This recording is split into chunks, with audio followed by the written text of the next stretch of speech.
नमस्कार, मैं हूं फैज आलम फैजी और आप देख रहे हैं TV6 न्यूज नेटवर्क। हम अपने खास कार्यक्रम चुनाव 24 में हाजिर हैं। हम राजस्थान की बात करेंगे। राजस्थान में चुनाव होने हैं 25 नवंबर को। 200 विधानसभा सीटें हैं, लेकिन 199 सीटों पर चुनाव होने हैं। 3 दिसंबर को नतीजे आ जाएंगे, तस्वीर बिल्कुल साफ हो जाएगी। लेकिन चूंकि चुनाव है तो चुनावी चर्चाएं भी होनी लाजमी है। राजस्थान में माना यह जा रहा है कि कांग्रेस और भाजपा के बीच सीधा मुकाबला है, लेकिन कई ऐसी पार्टी हैं जो अपना असर छोड़ रही राजस्थान के चुनाव में। और कई पॉकेट्स ऐसे हैं राजस्थान में जहां कुछ क्षेत्रीय पार्टियों का काफी दबदबा माना जा रहा है। इन्हीं सब मुद्दों पर हम अपने मेहमानों के साथ चर्चा करेंगे कि क्या कुछ नजर आ रहा है राजस्थान में, खास करके जो छोटी पार्टियां हैं या क्षेत्रीय पार्टी है, उनके माध्यम से कैसे सिग्नल दिए जा रहे हैं, वहां कैसे संदेश दिए जा रहे हैं चुनावी समर में, चुनावी माहौल में, और जनता क्या सोचती है। इससे पहले की चर्चा की शुरुआत करें, हम अपने मेहमानों का तारुफ करा दें, परिचय करा दें। हमारे साथ जो मेहमान जुड़े हुए हैं, हमारे साथ मेहमान जुड़े हुए हैं दीप चंद सांखला है, वरिष्ठ पत्रकार हैं। दीप चंद सांखला जी, आपका बहुत बहुत स्वागत है।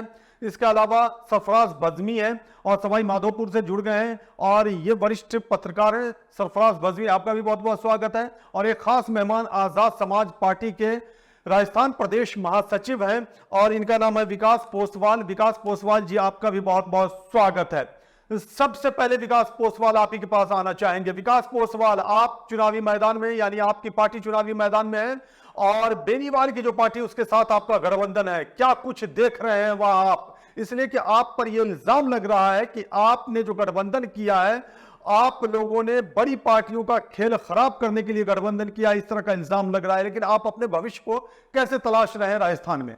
हम आजाद समाज पार्टी और आरएलपी के गठबंधन में राजस्थान में चुनाव लड़ रहे हैं।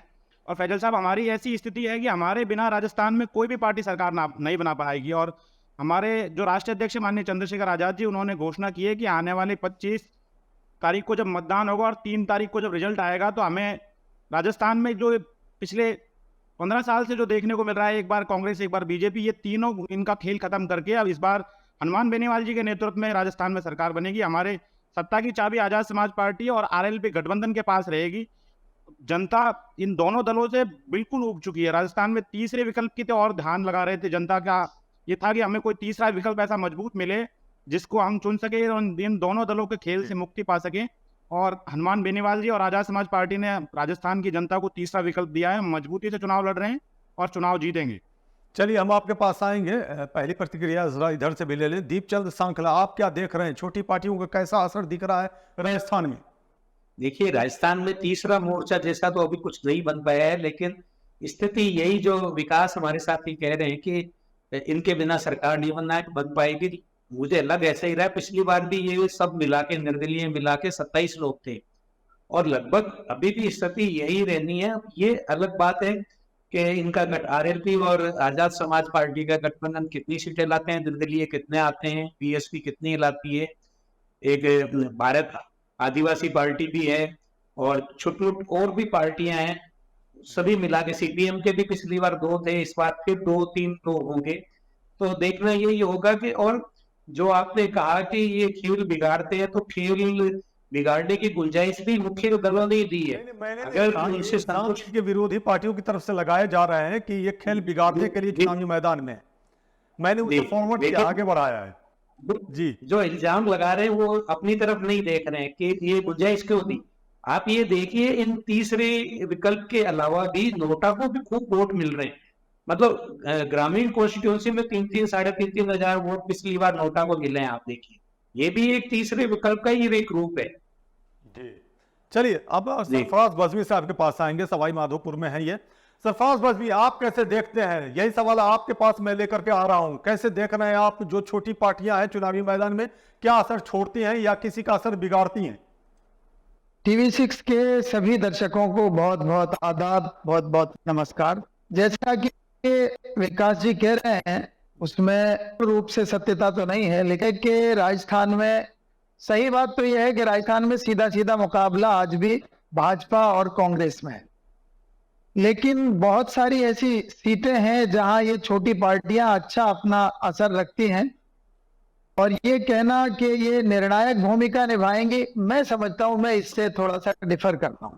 मैं जहां बैठा हुआ हूं वहां 2 संभाग मेरे आसपास हैं, कोटा संभाग और धौलपुर भरतपुर संभाग, इन दोनों संभागों में अगरचे दूसरी पार्टियों का तीसरे मोर्चे का या तीसरे विकल्प का कोई यहाँ हिस्सेदारी नहीं है, लेकिन फिर भी उनका वजूद यहाँ मौजूद है और वो खेल बिगाड़ने जैसी तो कोई बात नहीं है, लेकिन जाहिर सी बात के लिए परेशानियां जरूर खड़ी कर रही हैं। और जो होना भी चाहिए लोकतंत्र में तीसरा विकल्प लोगों से अर्ज करना चाहता था। ये कहना चाहता हूं मैं कि इस इलाके में खासतौर से भरतपुर संभाग और कोटा संभाग, इनमें कोटा संभाग में हम अगर देखें तो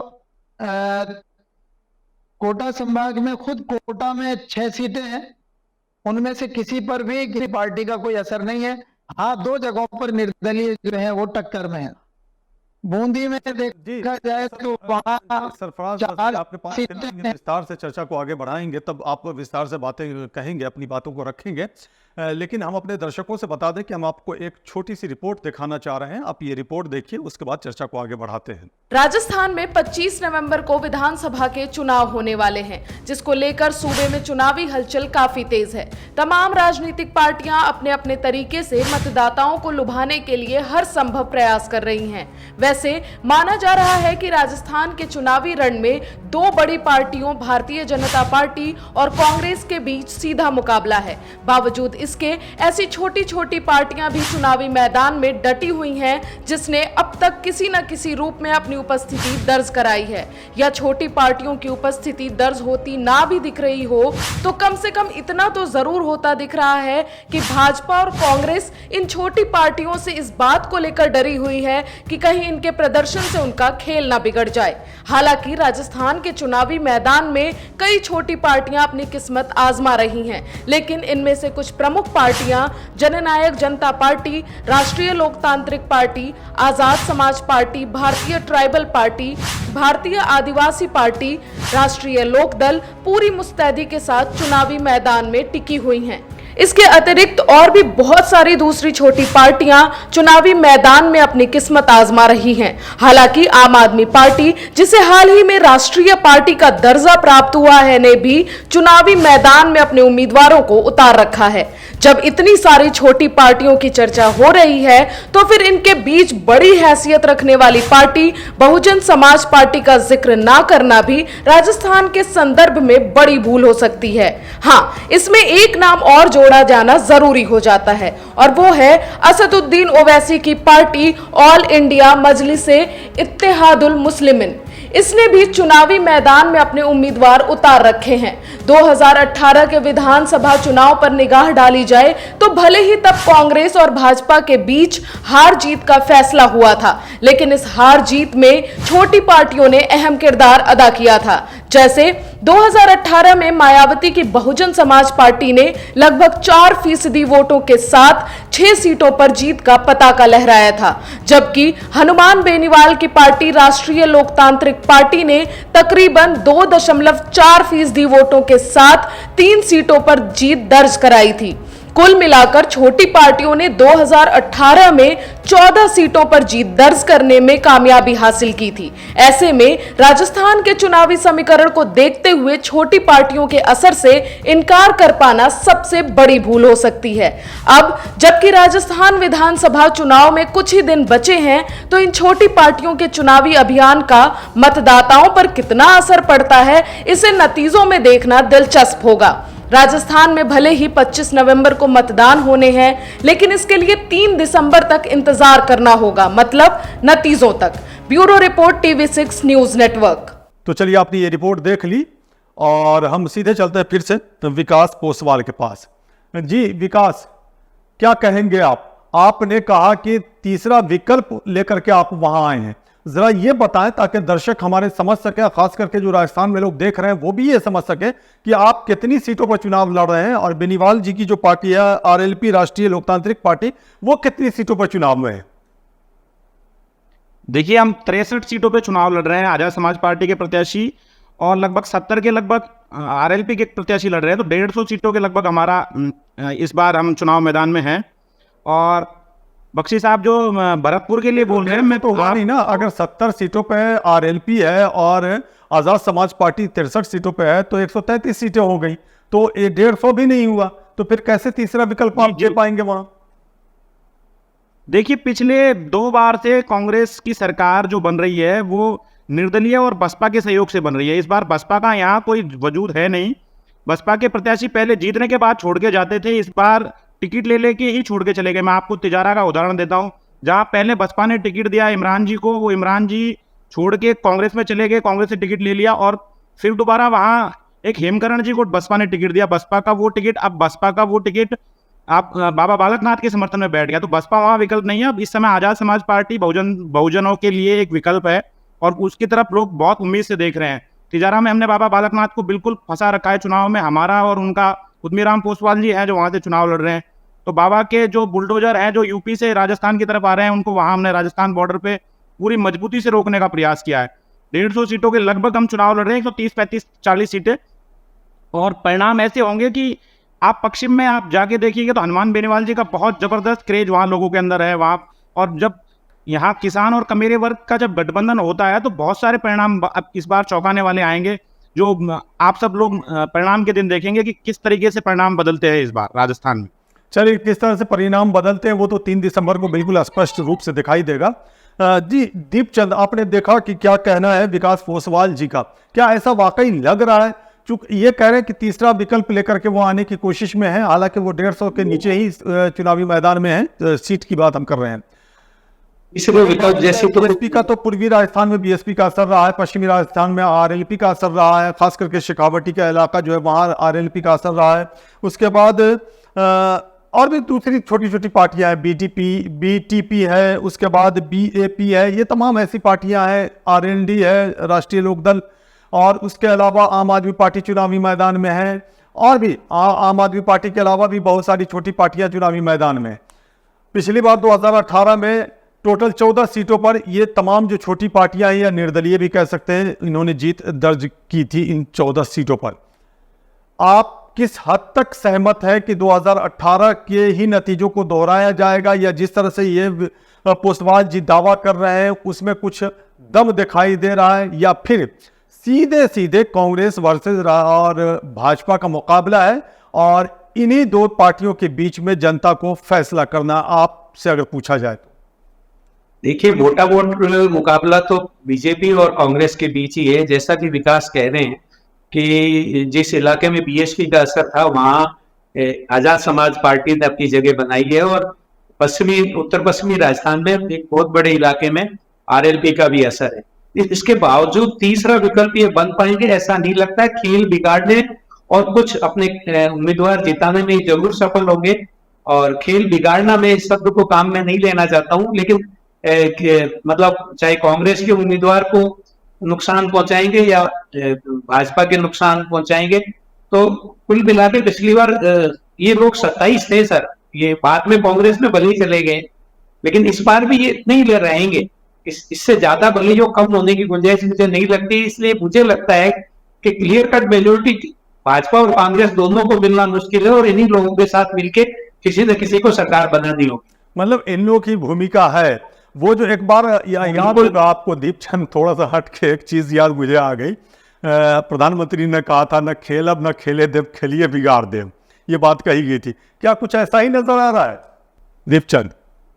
अस्तित्व बनाने की छूट है, लोकतंत्र में बहुदलीय प्रणाली है अपने यहाँ, इसलिए अपन किसी को भी इनकार नहीं कर सकते। वो तो जनता तय करेगी कि किसको कितना सपोर्ट करना। बल्कि देखा ये जा रहा है कि आरएलपी और बहुजन समाज की जो पार्टियां, इनके अलावा जो भी पार्टियां हैं, देखिए आम आदमी पार्टी यहाँ उम्मीदवार जरूर उन्होंने 90 के लगभग खड़े किए, लेकिन कोई अस्तित्व उनका अब इस बार बन नहीं पाया। ये स्थिति है राजस्थान में। लेकिन ये लोग जैसे बीएसपी के लोग आते जाते रहे, मुझे नहीं लगता कि चंद्रशेखर आजाद की पार्टी के लोग इस तरह से आने जाने की हिम्मत करेंगे जिस तरह का उनका स्वभाव है। और हनुमान बेनीवाल के साथ भी यही, लेकिन हनुमान बेनीवाल के साथ ये हुआ है कि बहुत से उम्मीदवार अभी या तो नॉमिनेशन वापस ले लिया टिकट लेके, या उसके बाद उन्होंने किसी के फेवर में वो बैठ गए। ये हनुमान बेनीवाल की पार्टी के साथ पहली बार हुआ है, तो ये उसके व्यक्तित्व में मुझे कुछ गिरावट लग रही है कि लोग बाग ऐसा भी उनके साथ कर रहे हैं। चलिए हम अब बजमी साहब के पास जाना चाहेंगे। हालांकि हनुमान बेनीवाल की जो पार्टी है आरएलपी, पिछली बार 2018 में 2.4% वोट हासिल करके 3 सीटों पर जीत का पताका लहराया था इस पार्टी ने। इस बार क्या कुछ होता है देखने वाली बात होगी। बहरहाल आज़ाद समाज पार्टी के साथ गठबंधन है। जी बजमी साहब, सरफराज बजमी साहब, असदुद्दीन ओवैसी की पार्टी ऑल इंडिया मजलिस इत्तेहादुल मुस्लिमीन भी चुनावी मैदान में है और पूरे दमखम से ये दावा किया जा रहा है कि वो कुछ पॉकेट्स में अपना असर छोड़ेंगे, खास करके की जगह ऑल इंडिया मजलिस इत्तेहादुल मुस्लिमीन के जो नेता वो ये बात कह रहे हैं। आपको क्या दिख रहा है वहां? ये असदुद्दीन ओवैसी की पार्टी है, इसके अलावा वेलफेयर पार्टी है, बीटीपी है, बीएसपी है, आम आदमी पार्टी है, पार्टियां बहुत सारी हैं। असदुद्दीन ओवैसी साहब की जो पार्टी है उन्होंने एक कोशिश की है, लेकिन वो खुद इस बात को तस्लीम कर रहे हैं कि हम यहाँ जीतने की पोजीशन में नहीं है और ना मुकाबले में है। जीतने की पोजीशन तो दूर की बात है, मुकाबले में भी नहीं है। बहुत कम वोट परसेंटेज अगर वो ला सके तो वो उनकी कामयाबी होगी, लेकिन वो बहुत कम भी शायद उनके नहीं आ सकेंगे। नोटा को जितना मिलता है शायद उतना मिल जाए तो बड़ी बात है। मैं जहाँ हूँ, मेरी जो कॉन्स्टिट्यूंसी है वहां भी उम्मीदवार इनके खड़े हुए हैं, लेकिन पोजीशन बहुत अच्छी नहीं है और ये बिगाड़ने की पोजीशन में भी नहीं है। सही बात तो ये है। और जैसा कि आप पहले बात आई है, हनुमान जी की जो पार्टी है उसके असरात, उसके जो भी प्रभाव है वो शेखावाटी बेल्ट में है या पश्चिमी राजस्थान में है। पूर्वी राजस्थान में इन पार्टियों का कोई बहुत ज्यादा जो है आधार नहीं है। यहाँ पहले जो पार्टी किरोड़ीलाल मीणा जी ने बनाई थी उसने खेल जरूर बिगाड़ा था, कांग्रेस का और बीजेपी की सरकार बनवा दी थी इससे पहले वाले में 2014 के इलेक्शन में। लेकिन इस बार वो भी बीजेपी के टिकट से लड़ रहे हैं, इसलिए वो भी खेल बिगाड़ने की पोजीशन में नहीं है।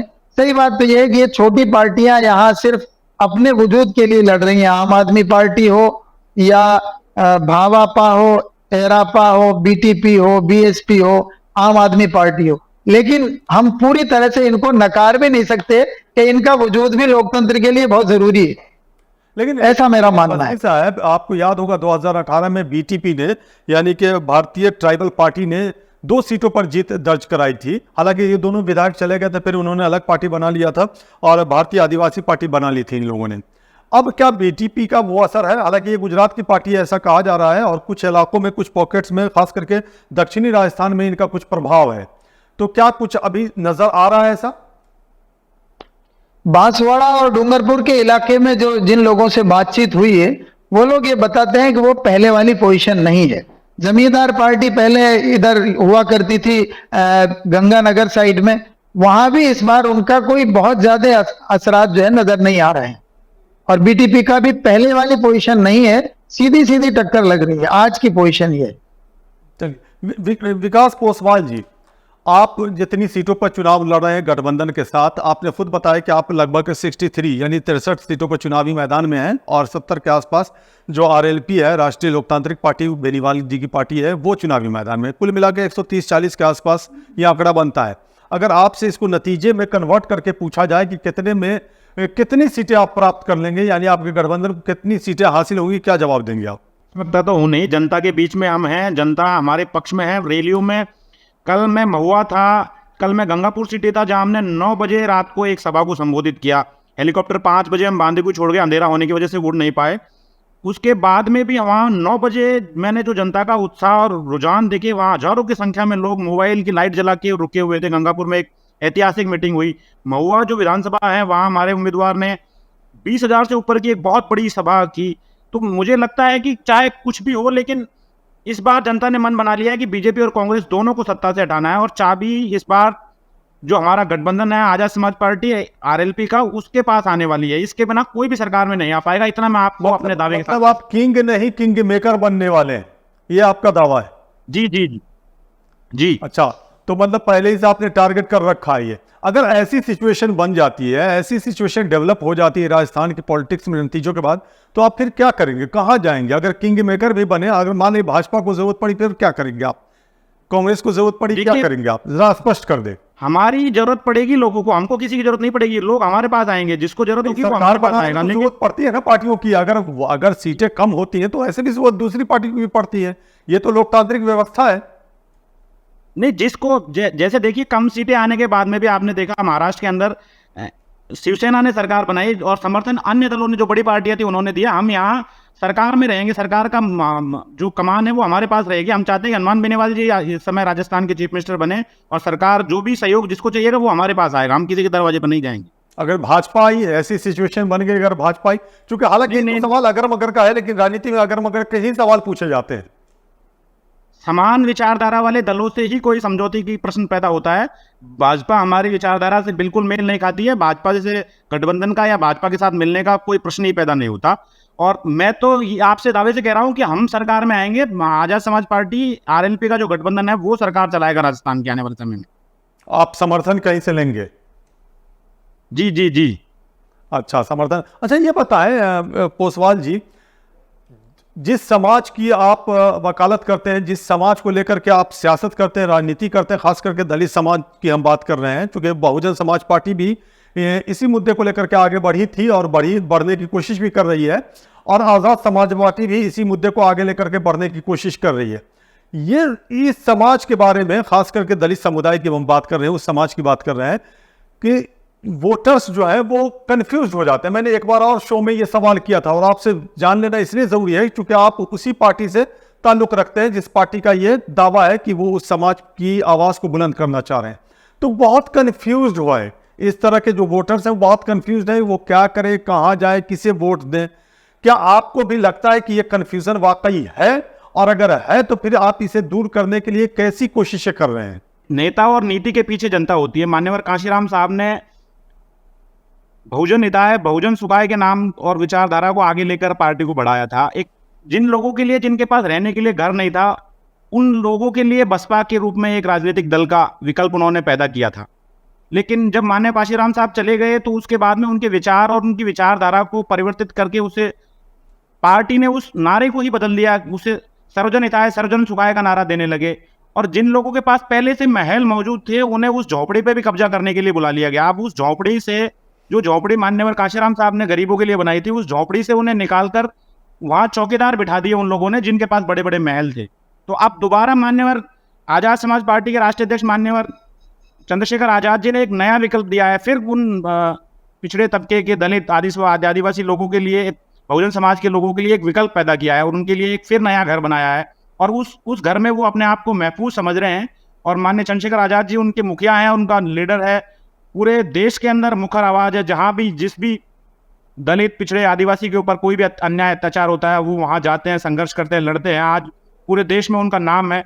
तो वो लोग उनके पीछे खड़े हो गए हैं। उन्हें दोबारा मान्यवर कांशीराम साहब जैसा एक नेता मिला है जो उनके लिए संघर्ष करता है, लड़ाई लड़ता है रोड पे। तो मुझे कोई लगता नहीं है कि वोटर और जनता दुविधा में होंगे। वो निश्चित रूप से मन बना चुके हैं कि हम आजाद समाज पार्टी और चंद्रशेखर आजाद जी के साथ खड़े हुए। चलिए, दीपचंद जी, जो विकास पोसवाल कह रहे हैं, बड़ी बात उन्होंने कह दी। एक बात ये कह दी उन्होंने कि मान्यवर कांशीराम की तरह मतलब जो इस समाज के लोग हैं या इस तबके के लोग हैं उम्मीद भरी निगाहों से देख रहे हैं चंद्रशेखर को। ये बड़ी बात इन्होंने कह दी। आप किस हद तक इससे सहमत हैं? फिर मैं दूसरा सवाल करूंगा। अभी राजस्थान में ऐसी स्थिति बनी नहीं है कि दलित समाज केवल चंद्रशेखर आजाद को ही देख रहा है। उनके पास दूसरे विकल्प हैं। और मुझे अभी ये भी नहीं लगता है कि आरएलपी और जो आजाद समाज पार्टी का गठबंधन हुआ है वो ऊपरा ऊपरी है, नीचे फील्ड में वो दिखाई नहीं दे रहा। न आरएलपी के कैंडिडेट को दलित वर्ग वोट दे रहा है, न आजाद समाज पार्टी को जो आरएलपी का कोर वोटर है वो वोट दे रहा है। अभी ऐसा टाई अप इस तरह से जमीन ही नहीं बन पाया है। कागजों में जरूर है या ऊपरा ऊपरी समझौता जरूर हुआ है, लेकिन बहुत ज्यादा भाई ये वोट तो लेंगे, वोट काफी लेंगे। परसेंटेज पिछली बार आरएलपी का जितना था उससे कम नहीं होगा, लेकिन ये सीटें जैसे आरएलपी की पिछली बार 3 थी और आजाद समाज पार्टी के साथ मिलकर 2-3 और प्लस हो सकती है। कोई बहुत बड़ी गुंजाइश मुझे नहीं लगती है। निर्दलीय भी बहुत, 1-1, 2-2 सीटों वाली अनेक पार्टियां हैं राजस्थान में। 7-8 पार्टियां हैं जो 1-1, 2-2, 3-3 सीटें लाएंगी। और निर्दलीय भी, पिछली बार भी निर्दलीय अच्छे खासे थे, 13 निर्दलीय जीत के आए थे राजस्थान से। वो भले ही बाद में कांग्रेस के साथ शामिल हो गए हों, लेकिन उनकी भी राजस्थान में वक्त है। मतलब लगभग 199 सीटों में 50 सीटें ऐसी है जहां पे तीसरे विकल्प ने अस्पष्ट कर रखी है स्थितियां। अच्छा, ये राजस्थान की एक स्थिति। चीज और समझना चाहेंगे, जेजेपी, उसके अलावा आरएलडी और आरएलपी, ये तमाम ऐसी पार्टियां हैं जो एक खास समुदाय के वोटर्स को टारगेट करती हैं, जिनका दावा है कि ये वोटर्स हमारे साथ हैं। आप क्या देख रहे हैं, किसके साथ है ये वोटर्स, किस पार्टी के साथ है? एलडी का तो अस्तित्व केवल एक व्यक्ति के कारण राजस्थान में है और वो सरकार में शामिल है अभी फिलहाल, और उन्हीं के पास उसका टिकट है।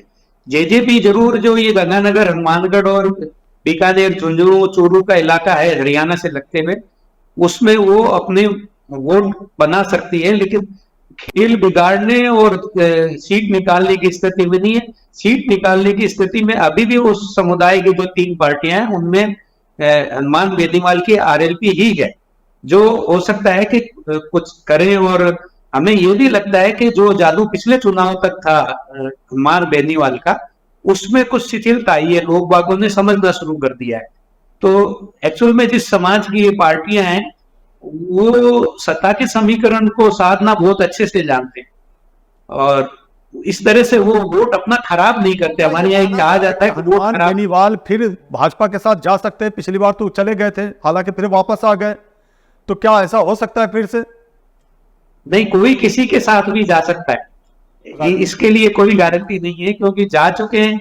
और वो कांग्रेस के साथ भी गठबंधन करने की बहुत कोशिश की थी हनुमान बेनीवाल में, लेकिन सीटों का बंटवारा उनका बैठ नहीं पाया। जितनी सीटें वो चाह रहे थे कांग्रेस देने को तैयार नहीं थी। ऐसा ही सीपीएम के साथ हुआ। चाहूंगा दीपचंद, चूंकि वक्त कम है इसलिए जल्दी जल्दी चाह रहा हूं कि आपसे जवाब ले लूं। आपकी पकड़ बड़ी अच्छी है राजस्थान के सियासी जमीन की अगर बात की जाए, और सरफराज बज़मी साहब की भी, हालांकि विकास पोसवाल तो पॉलिटिशियन है तो अपनी ही बात करेंगे। अगर इन लोगों का प्रदर्शन अच्छा रहा, इन लोगों का मतलब हनुमान बेनीवाल का हो या यहाँ आरएलडी की बात की जाए, वहाँ इनका प्रदर्शन अच्छा हो, जेजेपी का प्रदर्शन अच्छा हो, तो अगर ये पार्टियां जो है इसका प्रदर्शन अगर अच्छा हो तो नुकसान किसका होगा? ये किसी विशेष पार्टी का नुकसान नहीं कर रहे, डिफर कर रहा है, कैंडिडेट पे भी डिफर कर रहा है कि इनका कौन सा उम्मीदवार किस पार्टी को नुकसान पहुंचा रहा है। तो इस तरह से ये पार्टियां जो है, वैसे जो जैसे आरएलपी जाट समुदाय की पार्टी मानी जाती है और जाट समुदाय फिलहाल भी कांग्रेस के साथ है। जहां कहीं भी नुकसान थोड़ा बहुत करेंगे तो कांग्रेस का करेंगे, लेकिन कहीं बीजेपी का भी ये नुकसान कर रहे हैं। तो ऐसा कुछ अपन कोई तय नहीं कर सकते कि कौन सी पार्टी किसको नुकसान ज्यादा करेगी। जैसे आजाद समाज पार्टी ताकत बढ़ाती है, तो वो भी अब ऐसा हो गया कि जो दलित समाज का एक वोट बैंक है जो बीजेपी के साथ भी पिछले कुछ चुनावों से हो गया है। तो अब ये कुछ कहा नहीं जा सकता है कौन सी पार्टी एक विशेष पार्टी को नुकसान करेगी। ये अलग अलग कॉन्स्टिट्यूंसी के अनुसार अलग अलग तय होगा। जी, बज़मी साहब, अगर असदुद्दीन ओवैसी या इस तरह की दूसरी पार्टियां अच्छा प्रदर्शन करती हैं, किसका नुकसान होगा? इनके आने से तो सीधी सी बात है कांग्रेस को नुकसान होगा। ये कांग्रेस के वोट बैंक में ही सेंध है, लेकिन यहाँ कोई बहुत ज्यादा उनका असर नहीं है। अलबत्ता जो मैं आपकी बात से, दीपक जी की बात से सहमत हूं कि राजस्थान की सिचुएशन कुछ अलग है। राजस्थान का जो वोटर है वो बड़ा समझदार वोटर है, बहुत सोच समझ के, ना तो वो किसी एक पार्टी की तरफ बंधा हुआ है, विचारधारा से जरूर बंधे हुए हैं कुछ लोग, सब नहीं, कुछ लोग, लेकिन वो किसी एक पार्टी से बंधा हुआ नहीं है। हाँ, कुछ लीडर्स हैं, उन लीडर्स का इफेक्ट उनके ऊपर जरूर है, तो उन लीडर्स के साथ जरूर चले जाते हैं, लेकिन वो ये देखते हैं कि फायदा किधर जाने में है। और अभी तो एज ए होल अगर देखा जाए तो मेरा ओपिनियन इस सिलसिले में ये है कि अभी ज्यादातर लोगों का ख्याल ये है कि कांग्रेस का जो विकास है वो विकास नजर भी आ रहा है, क्यों ना हम दोबारा एक बार मौका उनको दें। एक आम सी सहमति लोगों में ये बनती जा रही है, लेकिन परंपरा टूट भी सकता है इस बार। दीपचंद, बिल्कुल एक लाइन में, चूंकि बिल्कुल वक्त नहीं है, दीपचंद, क्या परंपरा टूट सकती है इस बार? बिल्कुल टूट सकती है, संभावना है पूरी। अच्छा, चलिए, कांग्रेस सरकार पे भी बना। अगर आपसे सवाल ना करूं तो नाइंसाफी होगी। दोनों पत्रकार महोदय से हमने सवाल कर दिया। भविष्य की राजनीति को कैसे देख रहे हैं राजस्थान में आजाद समाज पार्टी के लोग? देखिए, परंपरा तो टूटेगी, इस बार तीसरे दल की सरकार बनेगी राजस्थान में, मैं पूरे विश्वास के साथ कह सकता हूं। तीसरे दल के बिना यहाँ राजस्थान में इस बार सरकार नहीं बनेगी। परंपरा बिल्कुल बदलेगी। मैं दोनों तो सरकार वही महोदय तो से सर सहमत मैंने सवाल किया था ना कि कितनी सीटें आएंगी। आप तीसरे दल की बात कर रहे हैं, तीसरे मोर्चे की बात कर रहे हैं, आप दो पार्टियों का गठबंधन है, आप कितनी सीटें लेकर के आएंगे? चूंकि वहां विधानसभा सीटें, हालांकि 199 पे चुनाव हो रहे हैं, तो 100 तो चाहिए ही ना। मैं बिल्कुल प्रिडिक्ट नहीं करूंगा कि सर हम कितनी सीटों पे लड़, हम जनता के बीच में जा रहे हैं, जनता कितनी सीटों पे हमको देगी। लेकिन मैं इस विश्वास के साथ कह सकता हूं कि सत्ता की चाबी हनुमान बेनीवाल और चंद्रशेखर आजाद के पास होगी। जब वो चाबी लगेगी तो ही कोई मुख्यमंत्री की कुर्सी पर बैठ पाएगा। नहीं तो क्लियर कर दें, जरा इसे क्लियर कर दें। आप कह रहे हैं कि सत्ता में हम आएंगे, हमारी सरकार बनेगी, और आप कह रहे हैं सत्ता की चाबी हमारे पास होगी, जब तक हम नहीं चाहेंगे किसी की सरकार ही नहीं बनेगी। तो फिर किसी की सरकार भी नहीं बनेगी और आप दावा कर रहे हैं कि आपकी सरकार बनेगी, तो कंफ्यूजन हो जा रहा है थोड़ा सा। मैं कह रहा हूं हमारे बिना कोई भी सरकार राजस्थान में नहीं बनेगी, हमारे समर्थन के बिना, हमारे साथ के बिना। और हम चाहेंगे हमारा मुख्यमंत्री बने, हमको कोई समर्थन दे और हम राजस्थान में दलित, पिछड़े, आदिवासियों की सरकार चलाएं, उनके हक और अधिकार की बात करें। चलिए आप लोग का बहुत बहुत शुक्रिया अदा करना चाहेंगे। विकास पोसवाल आपका भी, चूंकि वक्त हमें इजाजत बिल्कुल नहीं दे रहा है, दीपचंद सांखला आपका भी बहुत बहुत शुक्रिया, और सरफराज बजवी आपका भी बहुत बहुत शुक्रिया हमसे जुड़ने के लिए, अपना कीमती वक्त निकालने के लिए और विस्तार से अपनी बातों को रखने के लिए। बाहर चुनाव है, नतीजे आएंगे, तस्वीर साफ होंगी, आगे आगे देखिए होता है क्या। लेकिन जिस तरह से दावे किए जा रहे हैं, उससे ये सवाल तो लाजमी हो जाता है कि फिर हारेगा कौन? सब जीत ही जाएंगे तो हारेगा कौन? आप भी अंदाज़ा लगाइए और आप भी इंतज़ार कीजिए 3 दिसंबर का। ये जो हमने अभी चर्चा की है, उस पर भी आप प्रतिक्रिया दें, कमेंट बॉक्स में जाएं और ज़रूर कमेंट करें। और ख़ास करके अगर हमारे news channel TV6 news network को आपने सब्सक्राइब नहीं किया तो इसे सब्सक्राइब ज़रूर कर लें, हमारे वीडियोस को लाइक करें, शेयर करें, बेल आइकन का बटन दबाना इसलिए भी ना भूलें ताकि आपके पास नोटिफिकेशन जाती रहे। हमें दीजिए इजाज़त, नमस्कार।